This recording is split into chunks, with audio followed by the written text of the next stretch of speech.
تفسیر القرآن آج کا سبق سورۃ النمل آیت نمبر 54 سے 58 تک۔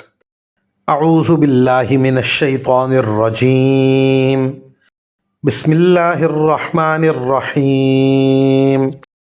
وَلُوطًا إِذْ قَالَ لِقَوْمِهِ أَتَأْتُونَ الْفَاحِشَةَ وَأَنْتُمْ تُبْصِرُونَ أَإِنَّكُمْ لَتَأْتُونَ الرِّجَالَ شَهْوَةً مِّن دُونِ النِّسَاءِ بَلْ أَنْتُمْ قَوْمٌ تَجْهَلُونَ فَمَا كَانَ جَوَابَ قَوْمِهِ إِلَّا أَن قَالُوا أَخْرِجُوا آلَ لُوطٍ مِّن قَرْيَتِكُمْ إِنَّهُمْ أُنَاسٌ يَتَطَهَّرُونَ فَأَنجَيْنَاهُ وَأَهْلَهُ إِلَّا امْرَأَتَهُ قَدَّرْنَاهَا مِنَ الْغَابِرِينَ وَأَمْطَرْنَا عَلَيْهِمْ مَطَرًا فَسَاءَ مَطَرُ الْمُنذَرِينَ۔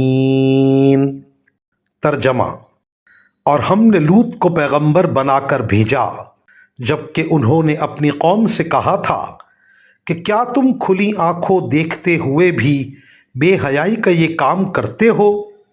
کیا یہ کوئی یقین کرنے کی بات ہے کہ تم اپنی جنسی خواہش کے لیے عورتوں کو چھوڑ کر مردوں کے پاس جاتے ہو؟ حقیقت یہ ہے کہ تم بڑی جہالت کے کام کرنے والے لوگ ہو۔ اس پر یہ کہنے کے سوا ان کی قوم کا کوئی جواب نہیں تھا کہ لوط کے گھر والوں کو اپنی بستی سے نکال باہر کرو، یہ بڑے پاک باز بنتے ہیں۔